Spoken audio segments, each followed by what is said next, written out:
ewana bro, nagiye kubona mbona umuntu wa mbere uri muri Canada aranyandikiye n'uwo mu Bufaransa, ati mwana tubimeze bite ko nsigaye mbona ukubita umugore. Wumva bose niyo ntero, kuko babona video zaje kenshi tuba dusa nkaho duhanganye dukubitana turwana bakagira ngo ni ibyanyabyo. Ndibaza si ya video kuko iyo tubifite abantu babiri uwo muntu yayiboneye. Ni wa mbere tambwira ngo nabonye video kuri Instagram ngo uri kugira gute. Kuri Instagram bro, mpita mpindukira njya kuri Instagram. Noneho nta nubwo narinzi ngo baciye inzira ngo barebe ngo abantu ko nyine wumve ngo nari ndi dage tu kuri Instagram, aho ntabwo nababeshye. Sinzi ukuntu nagiye kuri Instagram nkanze mu nguni hasi uri kuri Instagram kugira ngo kandi witureba page yawe ukuntu imeze. Ubwo harimo ku munsi wa gatanu kugira ngo ubyumve, ntabwo ari kuri wa munsi wa gatatu. Nageze kuri Instagram nsanga ngo video imaze kugira 51. Numva nyine nkajya ngira ngo nabonaga 51 case yinyitindeho, nkagira ngo nabantu 51 ariko kumbi n'imbere hari okay. Ndavuga si ibintu nibiki. None ndebye aba followers yazanye video ya mbere yari imaze kugira aba followers 200 na. Ndavuga ni ibintu nane believable.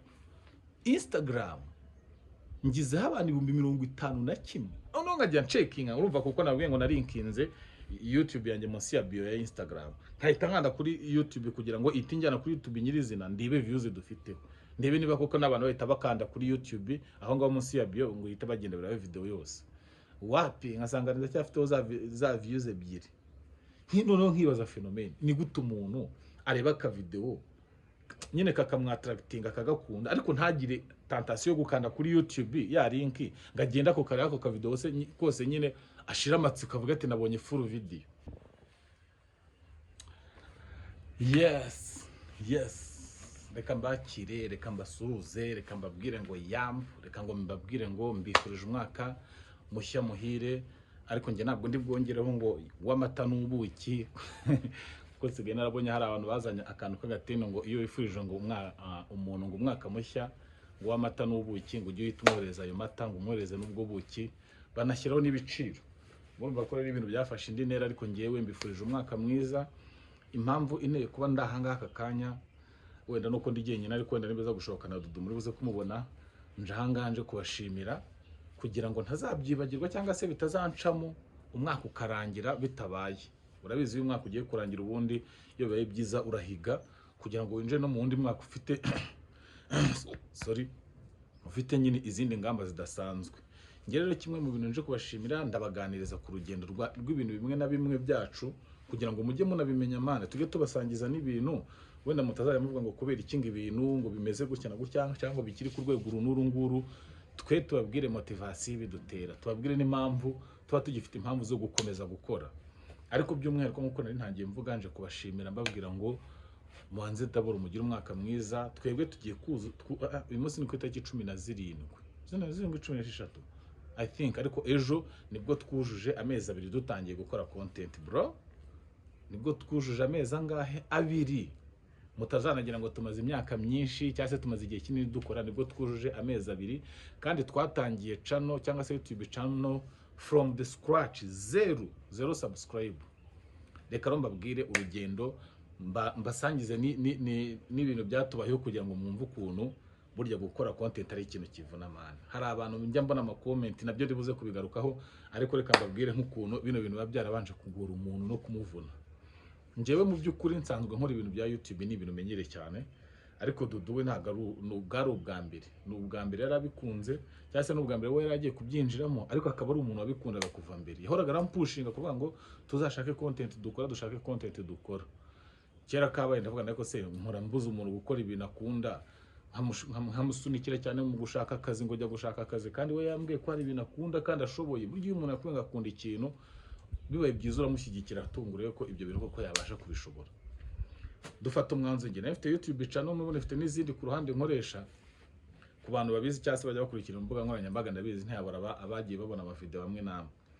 Ibaze ko nta Instagram nge nagiraga, nta TikTok nagiraga yindi, nta Twitter, nta Facebook we nyifite kwa kundi twafunguye ama Facebook kera.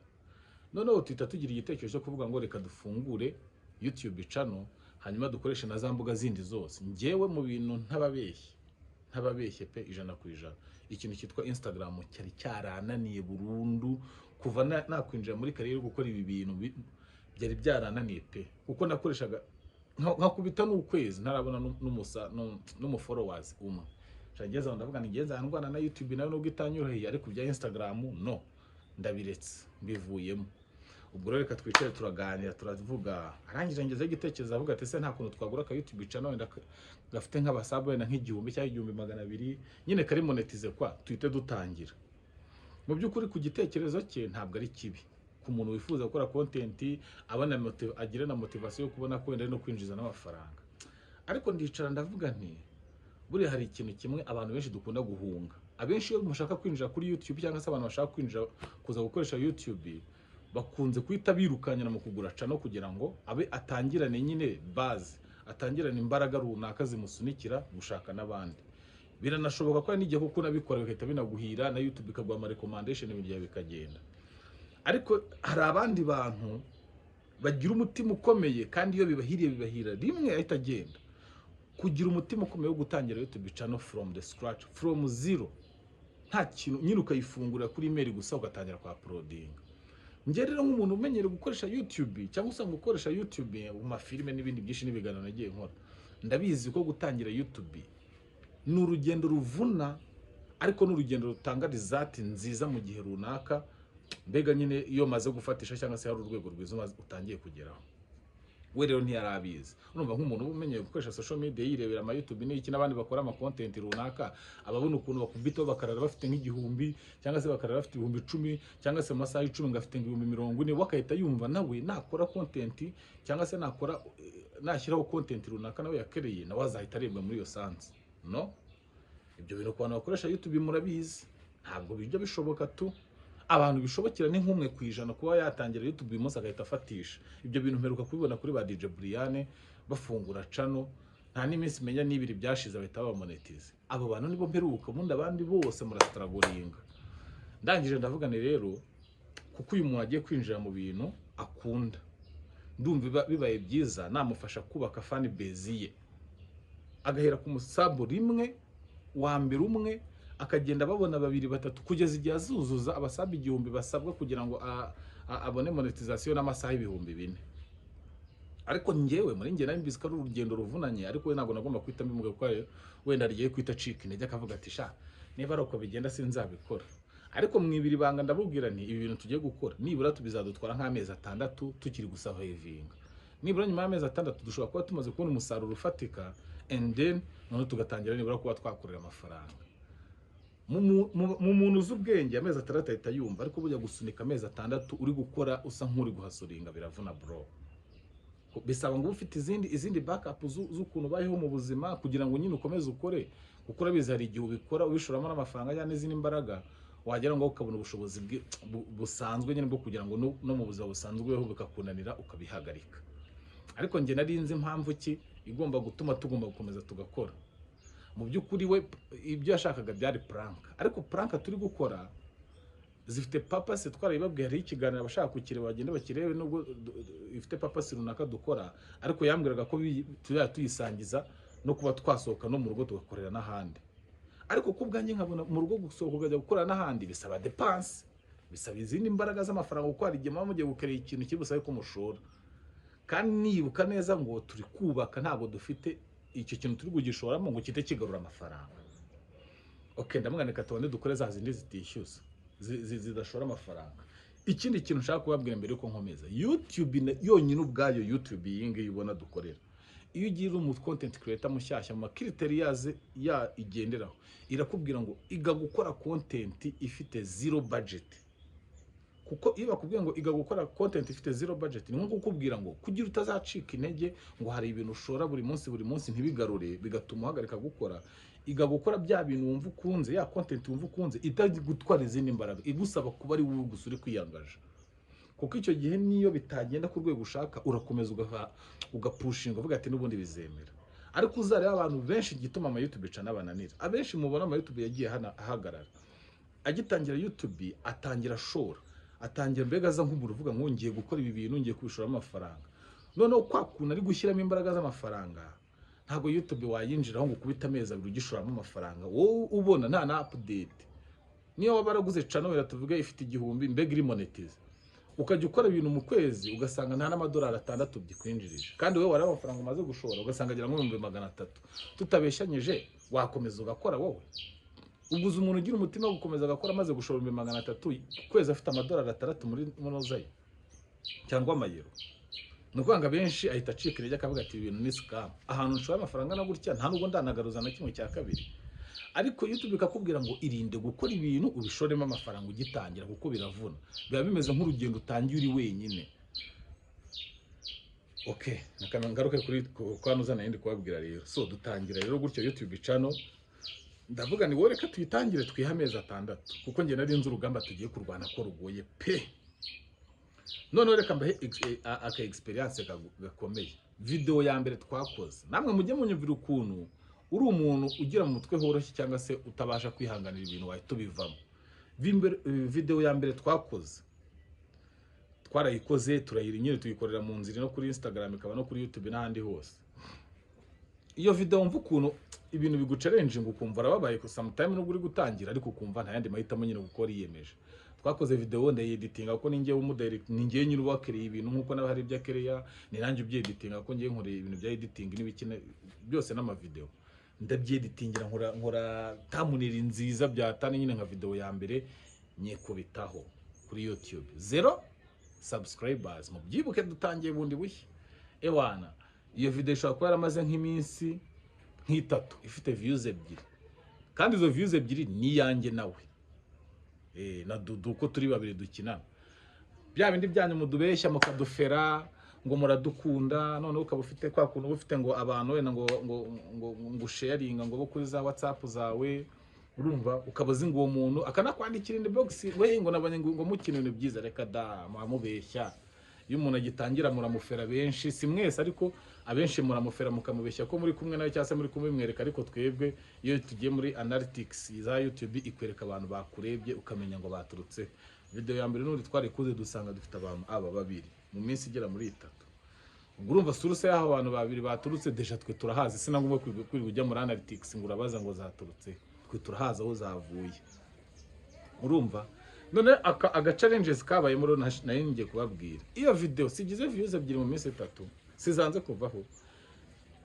Ngewe ndi mu bantu bambere bari barananiwe gukoresha Instagram kwikoresha nyine kuva na kera pe narayikoresha nkajya nshyiraho video ikaba yamara n'ukwezi irebwe ngo n'umuntu umwe cyangwa babiri, ukazategereza igihe uzabona umufollowers kuri Instagram wapi ugakuraho.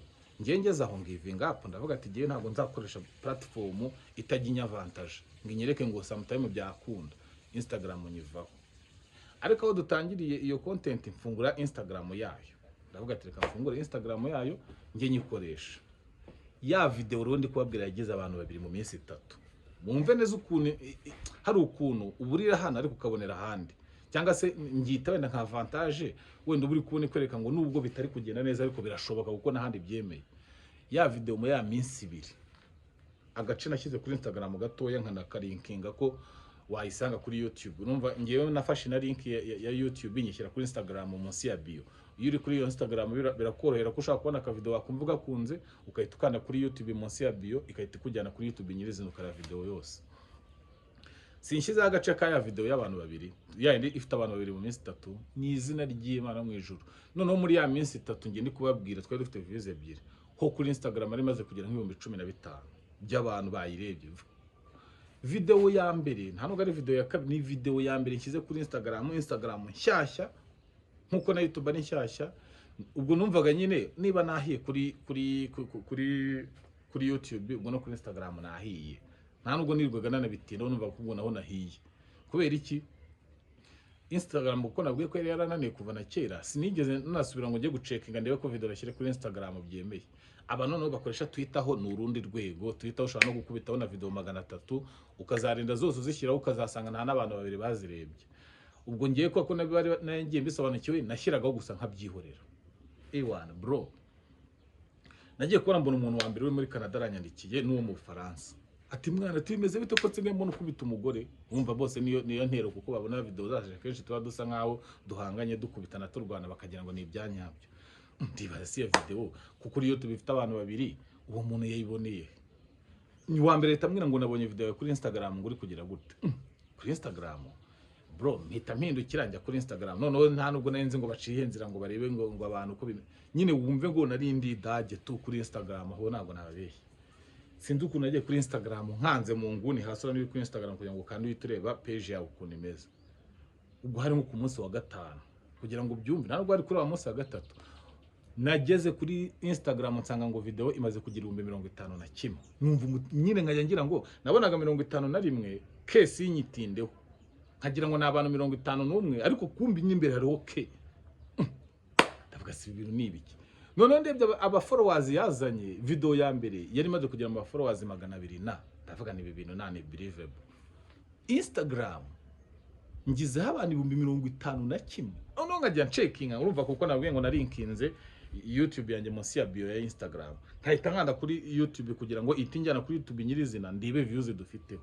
ndebe niba koko nabantu bahita bakanda kuri YouTube aho ngaho munsi ya bio ngo ihita bagenda birabe video yose wapi nkasanga ndacyafiteho za views ebyiri noneho nkibaza fenomene ni gute umuntu areba ka video nyine kakamwattractinga kagakunda ariko ntagire tentation yo gukanda kuri YouTube ya link ngagenda ko kareba ko ka video kose nyine ashira amatsiko avuga ati nabonye full video ibyo nyine abantu bakoresha imbuga nkoranyambaga murabizi ko ushaka gutwika hano video yawe ariko ahangaye ikaba yabyanze ibyo ndabireka ndakomeza numva ngize akavantage mbaza ngo video ya kabiri nashyizeho yagize abantu bangahe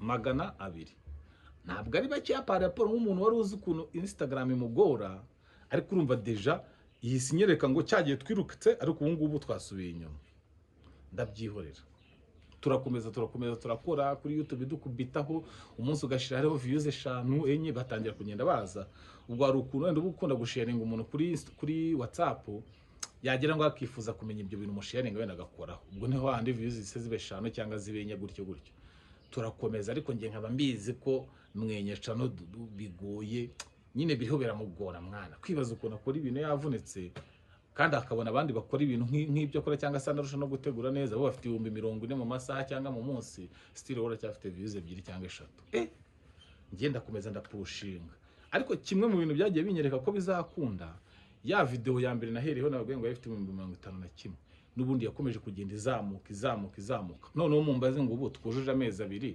dutangiye iyo video yigejeje abantu bangahe mbikubwiye ne wabyemera ninkubwira abo kuri YouTube nkakugana kuri Instagram urumva ari nka scam ubu kuri Instagram numugende munadusurerega nibona kuri iki kiganiro na Instagram yacu yitwa Dudu Prank igiye kuza 3000 n'ibitabyujuje muri iki gitondo mu gihe cy'amezi ngahe 2 narababwiye ngo mbere najyaga nshyira video kuri Instagram nkamara umwaka itaragira n'abantu 5 ubu tuvugana iyo video nashyize kuri Instagram y'agace imaze kugira 604 ibihumbi 600 nuwanga abantu 600 yaba mu Rwanda no ku isi hose gica mu maso barayirebye ariko kuri YouTube ntabwo irizuza igihumbi abantu igeze mu bantu 900 na ariko icyo nshimira Imana mwibuke ko cyagiye gifite 51 kuri YouTube nanyi ifite abantu bangahe 2 ubu igize 600 kuri YouTube ifite abantu 900 na barenda kuzura igihumbi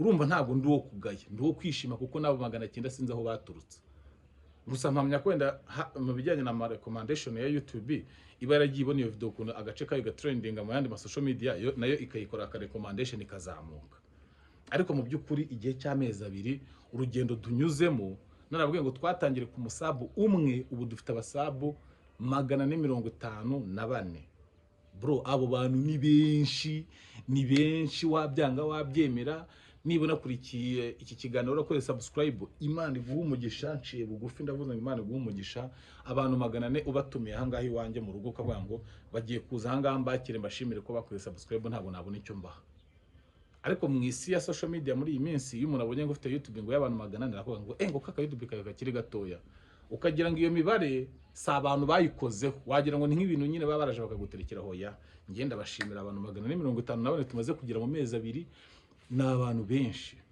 kandi ndabizi neza ko ngiye nari narahaye ikizere cyangwa se narahaye intego ivuga ngo 2026 muzatwumva 2026 izajya kurangira no ngo mu kwezi kwa 12 kwa 2023 igihe nk'iki nzitereka imbere ya kamera mbabwira ibindi urwego rwarazamutse wowe dukurikiye aka kanya icyo gihe n'ubukire ba video zacu nawe ubwawe uzaba umuhamya wo kuvuga ngo dore bya bintu mwaraye abantu babitangiye bigoye ariko byarakunze niyo mpamvu rero twebwe turacyafite consistency umunsi ku munsi, ntabyo guhagarika, ntabwo bizakunda, kuko njyewe nzi agaciro kava muri ibyo bintu.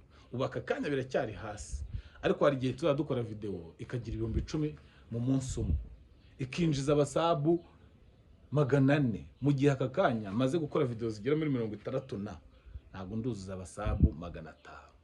Kandi ubu hari umuntu ukoresha YouTube uri kundeba uvuga ngo ye gutese kwara kwenda hari igihe kubitaho video ikamuzanira abasabu 400 ari imwe, ariko nge video zigera muri 60 nta nubwo ziranuzuza n'abasabu 500, kugira ngo wumve ukuntu YouTube ivuna.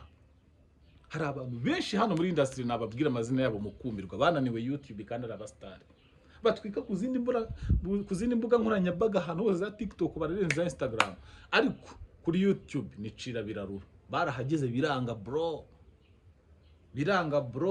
cyangwa barakora bakajya babona views, ariko yajya mu manu z'ama recommendation ahantu video ze zirebwa agasanga nta kintu na kimwe yinjiza.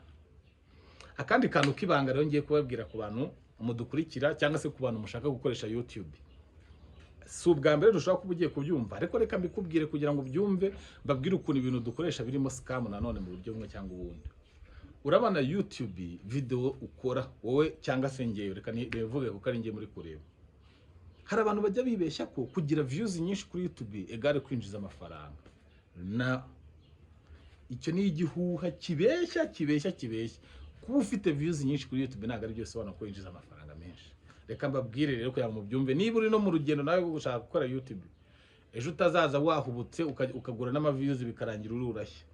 Ni ukuvuga ngo YouTube murabizi nko hano mu Rwanda ntabwo nyine YouTube se mbivuge gute, ntabwo nyine twe tuyifite muri roko hano, kuburyo bwa nyine ngo YouTube hano bahafungura YouTube. Nuvuga ngo mu bihugu biba bigomba kukureba ku isi hose, apana mu Rwanda gusa, ubwo ngiye kuvuga au niveau mondial. YouTube ifavoriza ibihugu bigera nko muri 4, ifavoriza Canada, ifavoriza Amerika, ifavoriza Abadage, igafavoriza n'Abafaransa. Nuvuga ngo ibyo bihugu 4 iyo bikureba mu video yawe winjiza amafaranga menshi, mu gihe ushobora kufite nka views 2,000 cyangwa 1,500.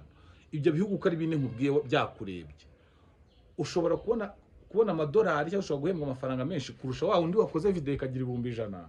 Ariko muri ibyo bihugu 4 nkubwiye wenda afitemo nk'Ubufaransa gusa, Amerika nayirimo, Canada nayirimo n'Abadage.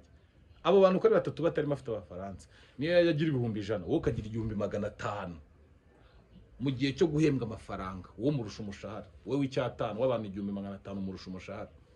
Na update za buri munsi, kuko abakoresha YouTube barabizi ko bapudetinga, iyo bapudetinze amafaranga ku munsi mu masaha 28, wewe bashaka ku updatinga nk'amadolari nka 11 cyangwa 20, wewe bakamupudetingira amadolari 3.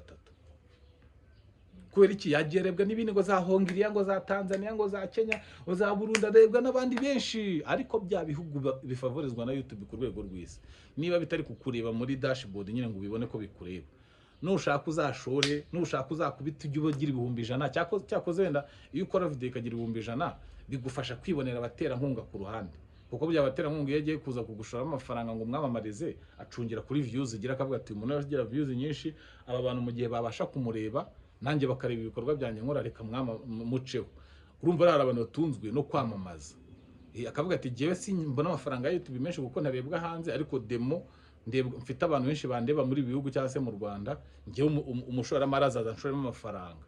Ariko buri hari abandi bantu bari low key kuri YouTube hano, mujye mubona batagira views nyinshi, ariko muri dashboard zabo cyangwa se mu byo twita top geography, iyo ugiye kora muri dashboard zabo ugasanga arebwa n'ibyo bihugu mvuze, buri kwezi akajya agenda akifatira amafaranga aryoshye, ugasanga afata icyatanu cy'idolari, amadolari 900 gutya ahoraho. Ugasanga none uwo muntu mwebwe muri ibintu dukora, mwe mufata nk'umuntu nyine ngo utarebwa, ngo uriya muntu se ngararebwa, ngo baranguruya ngo ngira ngo views 5. Wowe kuko ugira 10,000 ukagira ngo umurusha gukundwa, reka da, ahubwo wowe umurusha igikundiro cy'abakureba, ariko wakakurusha amafaranga. Noneho nawe udukurikiye uhitemo ikintu kimwe, wahitamo gukora kugira ngo ugire igikundiro, cyangwa wahitamo gukora kugira ngo ujye ubasha kubikuza amafaranga afatika. Niyo mpamvu rero mbabwira, ntabwo nge nabibingira ibanga ryacu, ariko wibaze ko noneho muri ibyo bintu babwiye nkiri ku WhatsApp 400 ntaraba na monetize. Ngewe uburyo ndebwa mu bitandukanye nuko abantu bose babitekereza. Aka kanya ni mbaye monetize nk'aka kanya nkarebwa uko ndebwa. simura ko ngira views ugasanga video ngo mu munsi ngo ifite ngo views ngo 70 cyangwa 60. Tugiye muri top geographic y'abantu batureba mu Rwanda usanga ku ijana ari 15. Ibindi bihugu byose nababwiye bikubiyemo, kandi na bya bihugu nababwiye ugasanga birimo, ugasanga byibura abasabu 70. Ngiye nshobora kubahemberwa amafaranga wowe wagize ibihumbi 10 cyangwa 15 nkakurusha, kugira ngo nkumvishe ukuntu nyine ibi bintu biri nka scam. Gusa twese cyangwa abantu hano hanze baberetse ko iyo ugira views ngo buri gutwika rakada, ntago ari cyo gisobanuro cyabyo. No kuvuga ngo ntago ari cyo gisobanuro, biba bisa nkaho ari ukwibeshya. Urumva kuri kugira views nyinshi ntago ari cyo gisobanuro. Gusa hari nugira ayo mahirwe ugasanga wenda bitewe nka content akora niwe nayikora mu rurimi rw'icyongereza, agira views nyinshi na recommendation ikazamuka, kuko icyongereza kirimo kirafavorizwa cyane mu kwirukanga mu bihugu byinshi. Ugasanga bya bihugu navuze biramureba, mu Rwanda baramureba, muri Afrika baramureba, noneho byahurizamo ugasanga niba yageze mu 100,000 yinjije nk'amadolari 400 bro. Ariko abenshi la majorité bagira views menshi ariko amafaranga akaba ari down. Niyo mpamvu hari igihe uzajya kubona ukibaza ngo ese go kanaka ngo ko kafite YouTube channel nziza, ngo ko yatangiye kera, ngo ko yarebwaga, ngo kuki byamunaniye gukomeza. Ntabwo nose aba yanze gukora ngo abone amafaranga, ahubwo ababayeho mu buzima bubabaje bro, akabona arakora ibintu mukabireba ngo akagira ngo views 50 mu munsi, ariko akaba afite agahinda kuko iyo bagiye kwa updating asanga nibura abantu ngo barebe ibintu byesha bari kuri 98% mu Rwanda. Nta mu YouTube muri iki gihe cyangwa muri iki gihugu utababazwa no kureba top geographic yiwe kuri video yakoze asange ngo iri kurebwa 98%. Ubundi ahitarira nk'uruhinja nuko mwamutabiza, nubwo agaruka imbere ya kamera gakura ari kararira. Kubera iki yigize 98% niyo bagiye kuya updatingira ntibayirengeza amadolari 3 cyangwa kwe ababiza gahinda huye nako. Mwebwe mu bigaragarira amaso inyuma muzi ko yatwitse, ariko bro aba yahiye ku rwego urumva anababara. Noneho ibaze none yahiye yanashoye, noneho nk'icyo kintu yashyize kuri YouTube yanashyizemo amafaranga ye, akabona views zaje ariko ntibapdating amafaranga. Niyo mpamvu benshi bavugira gute bikura mu kibuga bagahunga bakagenda. Wowe ukajya uvuga ngo uriya muntu afite ngo cana 35 cyangwa 40 kuko yahagaritse gukora. Muzi imbaraga yatakaje. Kandi none ikindi kintu mugomba kumenya, ikindi kintu mugomba kumenya nshaka kubabwira ari cyo cyadanje. YouTube ikintu kitwa algoritme, hari akantu kitwa algoritme kuri YouTube. Mwabantu mwe mugomba gufata umwanya mu kwiga. Aha hantu mba ndi kubaheramo amasomo bahana experience ya YouTube n'ukuryo dukoramo. Content utangiye kuri YouTube ikakuvuna ikazamuka ivunanye nk'uko kwacu ndi kubabwira, numara kubona iri kugenda neza ugakora ikosa ryo gushaka kuyihengeka ngo winjizemo ibindi bintu, nuvuga ngo buri kuyobya icyo twita algoritme ya YouTube. Nuvuga ngo YouTube ugiye kuyifenta. YouTube regana nk'amarobo, na amarobo nubwo ikoreshwa n'abantu ariko basetinze, murabizi ikoranabuhanga ryaraje baba barasetinze ibintu nka technology ugasanga bikoreshwa n'amarobo. Nuvuga ngo bo babazi ko YouTube yawe umurongo yafashe n'uw'amapranka mu buryo runaka bitewe nuko watangiye, ni nawo babagendera, ni nawo babaza ukuntu bazagukora recommendation y'ibintu byawe. Iyo utanye gato ugatangira kuzanamo ibindi bintu bitari pranka, ukazanamo ngo nkoguki nyine ukazana ibintu bidafite aho bihuriye na ntuza, algoritme uri tuyiyobya. Ni handi ushaka gusanga washyizeho video y'ibyo usanga ukora ikagira 20 ejo washyiraho ikindi kintu ugasanga gifite abantu 300 cyangwa 100. Wowe kibaza ngo kuki natwika kandi no, iyo ifite algoritme y'ibintu byawe. Hari abantu rero benshi mukunda guhuzagurika, nanjye ndimo iyo na experience ndi kuba nanjye nagiye mpura nayo, nagiye nkunda gukora YouTube urumva, ariko nkajya ngera hagati nkayivangavangamo n'ibindi bintu kwa ko ntari mfite iyo experience yo kubimenya. Iyo uyivangavanga ukayishyiraho ibintu byinshi bigiye bitandukanye bidafite aho bihure n'ibyo watangiye, wisama wasandaye noneho algoritme yawe igatakara burundu, noneho ukajya ushyiraho na zazindi watangiye ukorana nyuma ntizirebwe. Bivuze ngo umurongo wafashe wo gukora YouTube ukavuga ngo ngiye gukora YouTube nkora prank, ngiye gukora YouTube nkora ibiganiro runaka, niba ari iby'ubuzima ngiye gukurumva tugira ibyo bita categories. Iyo uri gukora ibintu hari ahantu ujya muri category ugahitamo ngo ibintu byanjye biri related n'iki, niba ari education, niba ari entertainment, niba ari iki. Urumva YouTube warayisetinzamo ibintu ukora n'uburyo bigendamo. Iyo rero uhinduye ugakora ibintu bidahuye, algoritme ukayiyobya, niyo ugarutse muri byandi wakoraga iragukatira ukabura views, ukabona n'amafaranga ukahita ubivamo. Rero ku muntu wese inama nabagira, ariko nanababwira nanabashimira kuko natangiye nshima nubwo ninje mu bya YouTube cyane nkabasobanurira, ariko aka kanya cyo nshaka kubabwira nuko turacyafite imbaraga zo gukomeza gukora. Twe turacyakora pe, kandi papa simurayibuka twarayibabwiye, twebwe dukora ibintu bibera mu ngo. Pranka zacu ni ibintu twateguye cyangwa se dukora ku bantu batarebye ikiganiro, reka nanye mbasubiriremo. Pranka zacu zifite papa simeze gute? Papa si yayo nuko uvuga ngo hano hanze murabona hamaze gutera ibintu byinshi ngo byo gusenyuka kw'ingo, ibindi ngo amadepression y'abantu bashakanye, abantu birirwa bicana murabizi. None ugasanga ntabwo tujya dushaka suruse ahantu byatangiriye. Iteka ari abajya gukoresha divorce, ari abaturanyi bumva ngo abantu bananiranywe, iteka mwe mubibona byamaze kuba ikibazo. Ariko twe twabazane pranka tubereka ahantu bitangira mutabona. Iyo uri mu nzu wowe n'umugore wawe cyangwa n'umugabo wawe, ibintu mupfa bizatuma muvamo gutandukana burundu, bibera mwe imbere mu nzu, ntago biza hanze mbere.